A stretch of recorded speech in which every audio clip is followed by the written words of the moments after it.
A teenage boy wanders around New York City for a few days after getting kicked out of another school and spends most of his time deciding that almost everyone he meets is a phony.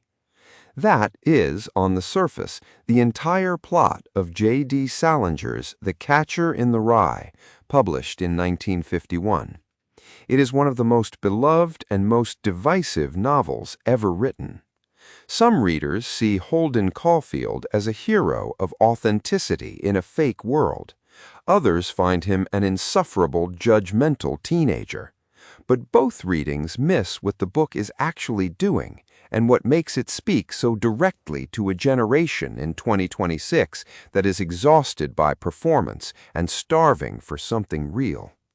Because Holden's obsession with phoniness is not really about other people at all. It is about a pain he cannot name. Here is what feels strange about how this book is read. We focus on Holden's contempt, his constant judgment of the adults and peers around him as fake, shallow, performing, and we either side with him or roll our eyes at him. But Salinger is doing something far more compassionate and far more psychologically precise than either.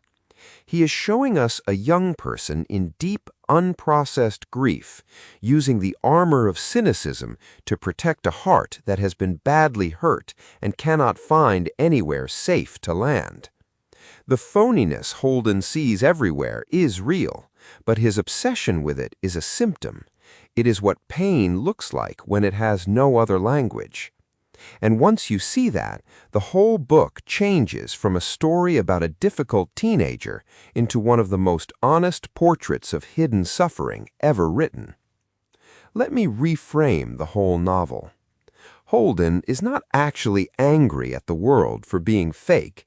He is terrified of it and grieving in it, and his fixation on detecting phoniness is a way of keeping everyone at a distance so they cannot hurt him further.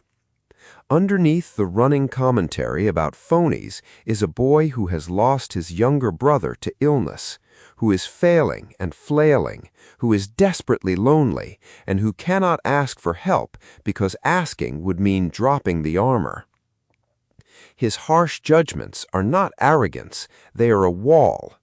Every time he decides someone is a phony, he gives himself a reason not to need them, not to risk them, not to be vulnerable with them. The cynicism is not strength, it is a shield held up by someone who is barely holding together. To feel the truth of this, watch where Holden's hardness completely dissolves.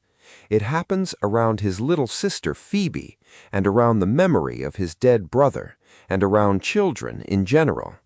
With children, Holden has no contempt at all, only tenderness, because children, in his mind, have not yet learned to perform, have not yet become phony, are still real. His famous fantasy, the one that gives the book its title, is of standing in a field and catching children before they fall off a cliff, saving them from the fall into the corrupt, performing adult world he finds so unbearable. It is a heartbreaking image because it reveals what is actually underneath all his anger. Not superiority, but a desperate wish to protect innocence, including his own, from a loss he has already suffered and cannot stop reliving. Psychology gives us a clear frame for what Salinger drew intuitively. Grief and trauma in young people very often do not present as sadness. They present as anger, withdrawal, cynicism, and a hyper-alertness to threat, including the social threat of being deceived or let down. Pushing people away can feel safer than risking connection when connection has already meant devastating loss. Holden is a textbook portrait of a hurting young person who has confused self-protection with insight, who has mistaken his wall for wisdom. He believes he is seeing the world clearly. He is actually seeing it through the specific distortion of unhealed pain. And the tragedy is that the very wall protecting him from further hurt is also keeping out the connection that might actually help him heal. Now bring this into 2026, because Holden's predicament has become almost universal. We live in an age saturated by performance, curated images, optimized personas, everyone presenting a polished version of themselves for an audience. The sense that so much of what surrounds us is fake, staged, performed, is not a teenage delusion anymore. It is a widely shared and largely accurate perception. A whole generation feels what Holden felt, the exhaustion of phoniness, the longing for something unperformed and real. But Salinger's deeper lesson is the warning hidden inside Holden's response to it. Because the danger is not just the phoniness around you, it is what you become if you let your reaction to it harden into a wall. If you decide everyone is fake and use that decision to stay safely alone, you do not escape the phony world. You just add loneliness to it. There's an idea in Uzbek culture that the one who calls everyone a thief should check his own pockets first. A reminder that the flaws we are quickest to see in others often point back to something in ourselves. It fits Holden precisely. His relentless detection of phoniness in everyone else is, at its root, a struggle with his own confusion about who to be and how to survive a world that hurt him. The thing he most fears becoming, fake, performing, compromised, is the very thing his cynicism is slowly turning him into, a person performing toughness to hide a tender, frightened heart.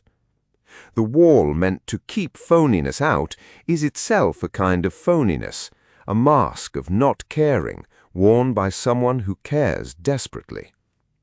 But here is the quiet hope Salinger plants, and it is easy to miss under all the cynicism. Holden cannot actually maintain his wall, and that is the most human thing about him.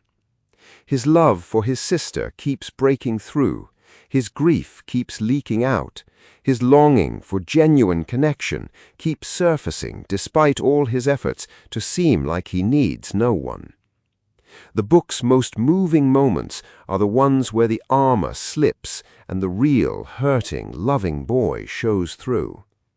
Salinger is showing you that the capacity for realness, for connection, for love, survives underneath even the thickest cynicism, and that healing begins not when you find a world without phonies, but when you finally let one real person pass the wall. Holden's salvation, such as it is, comes through the few moments he allows himself to be genuinely seen. I want to add a careful and important word, because this book sits close to real pain, the kind some viewers may be carrying right now. Holden is a young person in genuine distress who needs help he does not know how to ask for, and the book is, among other things, a portrait of what untreated grief and loneliness can do to a person. If you recognize yourself in his isolation, in the wall, in the exhausting sense that connection is too risky to attempt, please hear this clearly. That feeling is not a character flaw or a sign of superior insight. It is pain, and pain deserves care, not just armor. Reaching toward one trustworthy person or a professional who can help is not weakness. It is the exact move Holden could not quite make, and the one the whole book is quietly aching for him to find. Read The Catcher in the Rye again, not as the story of a whiny teenager or a cynical hero, but as one of the most honest books ever written about the way pain disguises itself as cynicism. It gives you language for the exhaustion of a performed world, for the temptation to wall yourself off from it, and for the loneliness that wall creates. And it leaves you with a question that matters more in our age of performance than it did even in Salinger's. When everything around you feels fake, the answer is not to decide that nothing and no one is real and retreat behind your contempt. It is to stay soft enough, brave enough, and open enough to let the real things and the real people find their way to you. Holden spent the whole book looking for something genuine. What he could not see is that the genuineness he was searching for had to start with letting himself be known. There is a further dimension to Holden's story that speaks with painful directness to the present, and it concerns the exhaustion of constant judgment. Notice how tiring it is to be Holden, how much energy he spends scanning everyone for phoniness, cataloguing their failures, deciding who is fake and who is real. This relentless evaluation is not freedom, it is a kind of prison of his own making, a hyper-vigilance that never lets him rest, never lets him simply enjoy another person without first putting them on trial. And in 2026, an enormous number of people live in exactly this state, perpetually evaluating and being evaluated, scanning every interaction and every image for what is authentic and what is performed, exhausted by the endless work of judging and the endless fear of being judged.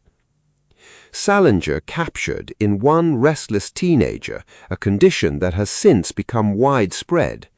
The mind that treats everyone as a potential phony to be detected can never relax into connection, because connection requires lowering the very guard that the judging keeps raised. Holden's tragedy is that the more sophisticated his radar for fakeness becomes, the more isolated he grows, until his sharp perception has walled him off from the very thing he most needs. The lesson hidden here is gentle but important. The goal is not to become a better detector of other people's faults. It is to soften enough to let real connection pass the radar, to accept that people, including yourself, are a mix of performance and truth, and that demanding perfect authenticity before you will risk caring about anyone is just another way of ending up alone. Tell me in the comments, do you think Holden was seeing the world clearly or seeing it through his own pain? And have you ever mistaken one for the other? If you want more deep dives that turn the stories you think you know inside out, subscribe and check the description for further reading. One honest note before you go. This video uses AI-generated audio and visuals, and it offers reflection, not professional advice. If the loneliness in this story touched something real in you, please treat it as worth sharing with someone you trust rather than carrying alone. This was just one reader's thoughts, offered to make you think.